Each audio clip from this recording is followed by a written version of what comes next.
안녕하세요. 결혼한 지 1년 된 30대 초반의 여성입니다. 저와 남편은 회사 계열사 모임에서 알게 된 사이입니다. 언젠가 업무상 필요할지도 모른다는 이유로 서로 연락처를 교환한 게 계기가 되어 좋은 오빠 동생으로 몇 년을 알고 지냈어요. 그러다 2년 전부터 본격적으로 사귀기 시작했고 작년 말에 부부의 연을 맺게 되었지요. 결혼할 때 양가 어른들에게 손 벌리지 않고 결혼했습니다. 솔직히 안 벌리려고 안 벌린 건 아니에요. 시댁에서 저를 탐탁치 않아 하셨어요. 별다른 이유가 있었던 건 아니고 저희 부모님이 분식집을 운영하시는 게 마음에 차지 않으신다더군요. 애들 코 묻은 돈 받는 장사하는 사돈이라니 어디 가서 말하기도 부끄럽다면서 저희 부모님을 노골적으로 무시하셨습니다. 그런 시부모님이 미워서 결혼 안 하려고도 했었는데 남편이 저 없으면 죽는다고 하도 매달려서 하게 된 결혼이었습니다.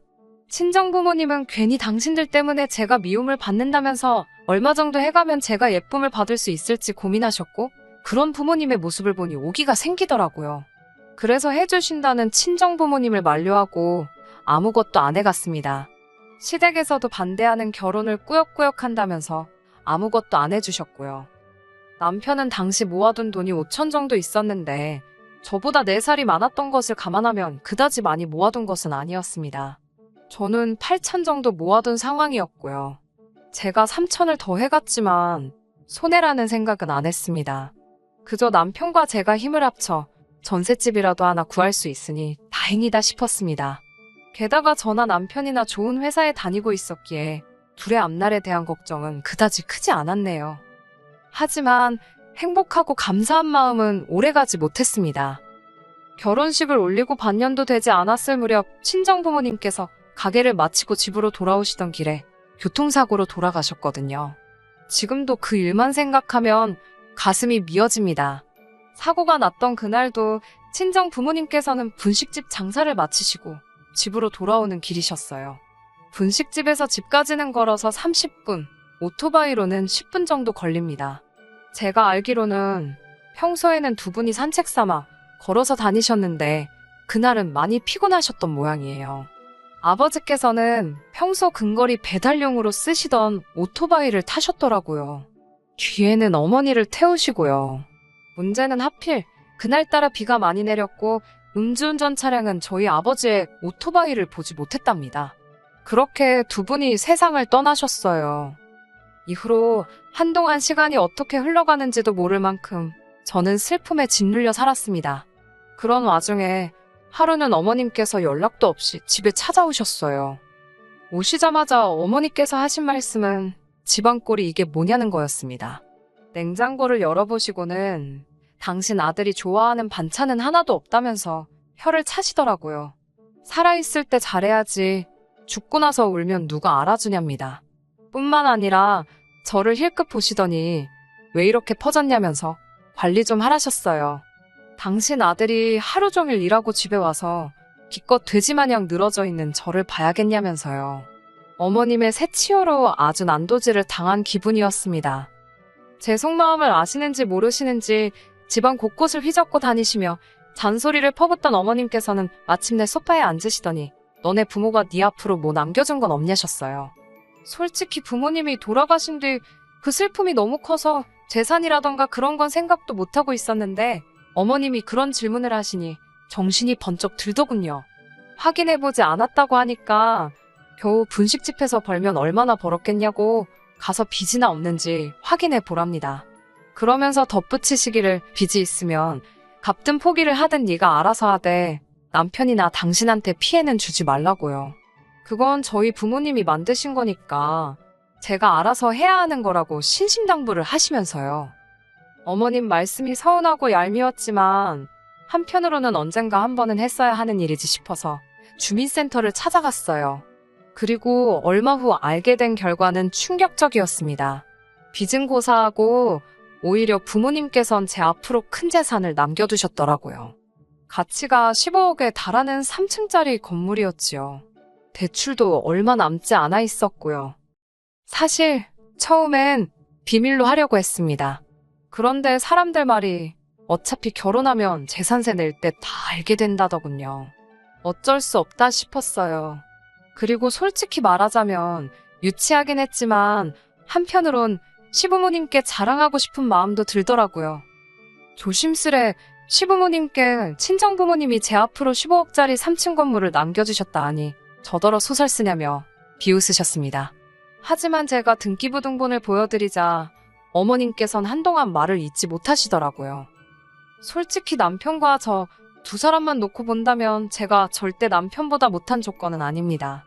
학벌도 비슷했고 벌이도 비슷했으니까요. 그렇다고 시댁이 잘 사는 것도 아닙니다. 아버님은 20년 가까이 회사 생활을 하셨지만 소위 만년과장이셨어요. 그래서 다니셨던 회사 이름은 밝히셔도 직함은 절대로 말하지 않으십니다. 어머님은 평생을 전업주부로만 사셨고요. 두 분은 남편이 드리는 약간의 용돈과 연금 그리고 아파트를 담보로 받은 대출로 생활비를 융통하고 계셨습니다. 그나마 이 모든 사실도 결혼하고 나서 어머님이 말실수를 하시면서 알게 된 일들입니다. 결혼 전에는 아버님이 무슨 대기업 임원까지 할 뻔하셨다. 당신들은 재산이 많아서 그 재산으로 먹고 사신다. 거짓말을 어지간히도 치셨어요. 지금도 그 말 같지도 않은 허풍에 저희 부모님이 속상해하신 걸 생각하면 자다가도 눈이 번쩍 뜨일 지경입니다. 아무튼 결혼해서 살다 보니 별 볼 일도 없는 시댁이었고 그런 시댁 입장에서 하루아침에 며느리가 건물주라니 봉잡았다 싶었던 모양이에요. 떡줄 사람은 생각도 안 하는데 별의별 소리를 다 하시더라고요. 하루는 아버님께서 당신이 왕년에 회계팀에서 일을 했던 경력이 있으니 제 건물에서 나오는 월세를 관리해 주시겠답니다. 대신 월급으로 한 달에 300씩 달라고 하시더군요. 너무 어이가 없어서 월세 관리가 뭐가 필요하냐고 여쭤봤습니다. 제 건물에서 장사하시는 분들 대부분이 4, 5년은 되신 분들이라 때 되면 어련히 제 계좌로 이체해 주시는데 아버님이 구태여 고생하실 필요는 없다고 완곡히 거절의 뜻을 밝혔지요. 하지만 동시에 생활이 혹시 어려워서 일자리를 찾으시는 건가 싶어 회계일 말고 건물 관리 일을 도와주시는 건 어떻겠냐고 여쭤봤습니다. 건물 관리라는 게 사실 어려운 일은 아니고 이상한 사람이 오가지는 않는지 청결한지 그런 것들만 체크해 주시면 되는 단순한 일이었어요. 마침 오랫동안 해주시던 아저씨께서 고향에 내려가신다고 했기에 그나마도 여쭤볼 수 있었던 거고요. 그러자 이번엔 어머님께서 노발대발 난리가 나셨습니다. 어디 며느리가 건물주인데 시아버지가 모양 빠지게 경비를 서냐면서 저더러 지금 시아버지 망신 주려고 작정을 했냐고 악을 쓰시더라고요. 제 입장에서는 호의를 베푼 건데 어머님이 악다구니를 쓰시니 얼떨결에 머리채 잡힌 기분이었어요. 참다 못한 제가 내키지 않으시면 하지 마시라고 선을 그었네요. 이튿날 남편이 한다는 소리는 더 가관이었습니다. 어머님께서 남편에게 세상 천지에 시부모한테 조건 달고 용돈 주는 며느리가 어딨냐고 한탄을 하시더래요. 그제서야 무슨 소린지 알겠더라고요. 한마디로 가만히 계셔도 제가 돈을 척척 드려야 하는데 일을 해야 돈을 준다고 하니 그게 마음에 안 드셨던 거예요. 하지만 이런 이유로 제가 남편과 헤어지기로 결심한 건 아닙니다. 제가 이혼을 결심하게 된 결정적인 이유는 어머님이 말 그대로 저를 파셨기 때문이에요. 예전부터 궁금하긴 했지만 구태여 관심을 갖지 않았던 일들이 몇 가지 있는데 그중 하나가 바로 시부모님께서는 생활비를 도대체 어떻게 마련하시는 걸까였어요. 앞서 말씀드렸다시피 남편이 드리는 용돈과 연금 그리고 대출까지 받아 쓰고 계신다고 듣기는 했지만 사실 아파트라고 해봤자 시세 5억짜리라 대출을 받으시면 얼마나 받겠나 싶었거든요. 하지만 얼마 전 있었던 일로 그 궁금증이 완벽하게 해소되었네요. 알고 보니 어머님께서는 당신 친구들부터 한 다리 건너 아는 지인들까지 많은 사람들로부터 돈을 빌려 쓰고 계셨습니다. 제가 이 일을 알게 된 건 어머님께 돈을 빌려주신 분들 중 한 분이 제가 일하는 회사에 찾아오셨기 때문이에요. 영문도 모른 채 손님이 찾는다는 연락에 1층으로 내려갔는데 그분께서 다짜고짜 네 시엠이란 여자가 돈을 안 갚는다며 저더러 어떻게 할 거냐고 따지더군요. 황당해서 그게 무슨 소리냐고 여쭈니 그분도 뭔가 이상하다 느꼈는지 저에게 자초지종을 이야기해 주셨어요. 어머님께선 툭하면 사람들에게 당신 며느리가 모 회사에서 일을 하고 건물도 있다는 소리를 하셨대요. 나아가 당신에게 무슨 일이라도 생기면 며느리가 다 책임져 줄 거라며 돈을 빌리곤 하셨답니다. 말 같지도 않은 이야기를 들으니 화가 치밀고 미쳐버릴 것 같더라고요. 저는 어머님께 이게 다 무슨 귀신 씨나라 까먹는 소리냐고 따지고 들었습니다.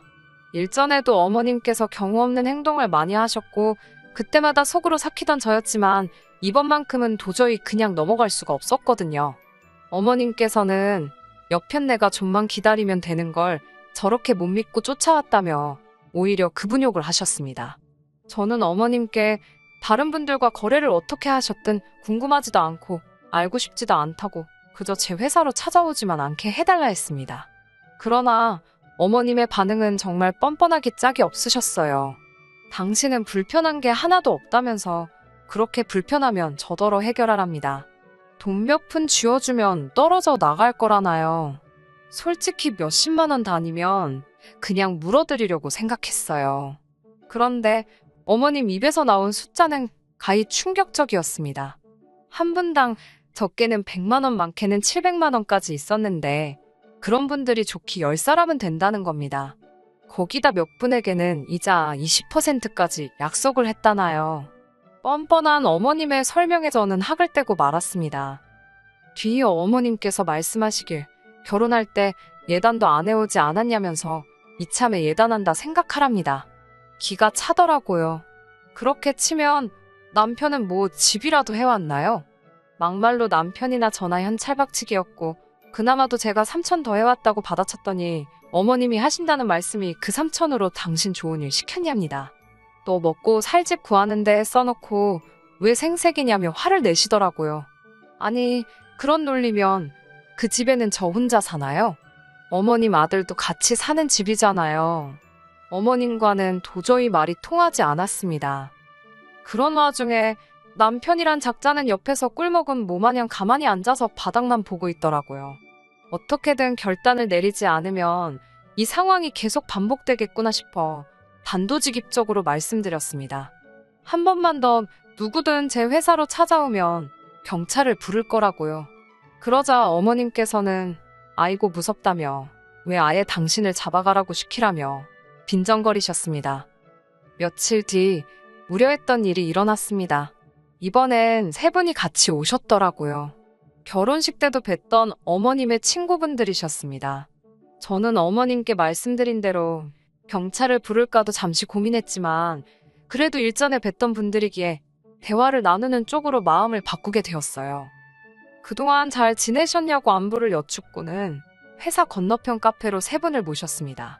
그리고 차근차근 상황을 설명드렸어요. 솔직히 말하면 감정적인 부분이 섞이기도 했습니다.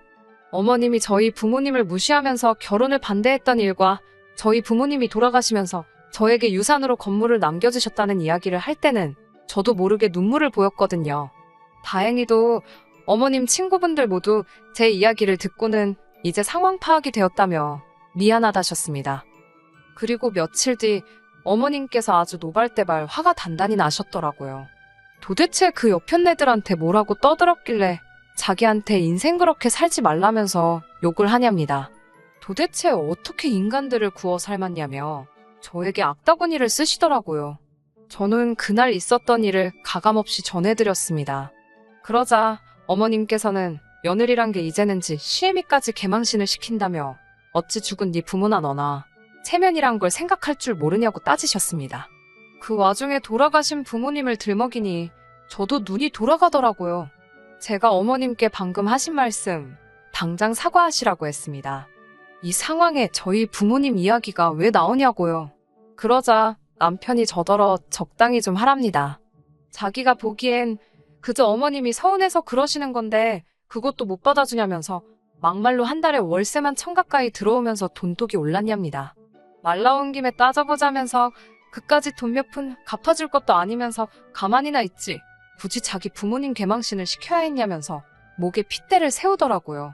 평소에 제가 당하고 있을 때는 진짜 한마디도 안 하던 인간이 지 엄마 일이라고 희번덕거리는 걸 보니 어이가 없더군요.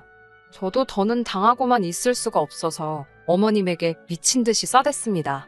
그 싫어하던 며느리 주머니에서 몇 푼 뜯어갈래다 잘 안 되니까 겨우 한다는 게 욕지거리냐고요.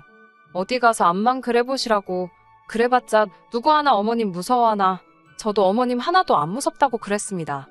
남편에게도 너도 그따위로 할 거면 내 옆에 있지 말고 니네 엄마한테 꺼지라고 했어요. 그러자 어머님께서는 너 말 잘했다며. 네가 먼저 우리 아들한테 이혼하자고 했으니까 그 건물 절반은 위자료로 내놔야 된답니다. 웃기지도 않아서 어머님 뉴스 안 보시냐고 물었습니다.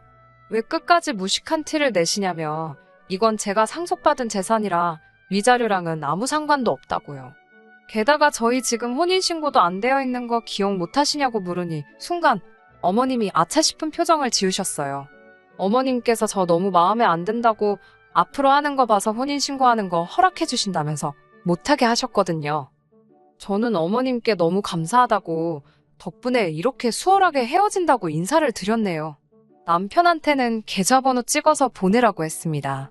결혼할 때 너가 가져온 5천에서 1,000만 원은 네가 먹고 쓴 거다 치고 나머지만 보내준다고 했습니다. 그러자 남편이 당황한 눈초리로 또 뭘 그렇게까지 하냐면서 그냥 이쯤에서 그동안 마음속에 쌓인 이야기 다 풀었다 치자네요. 웃기지도 않아서 내가 그동안 당한 게 얼만데 꼴랑 어머님 욕 좀 드신 걸로 풀긴 뭘 푸냐고 됐다고 했습니다.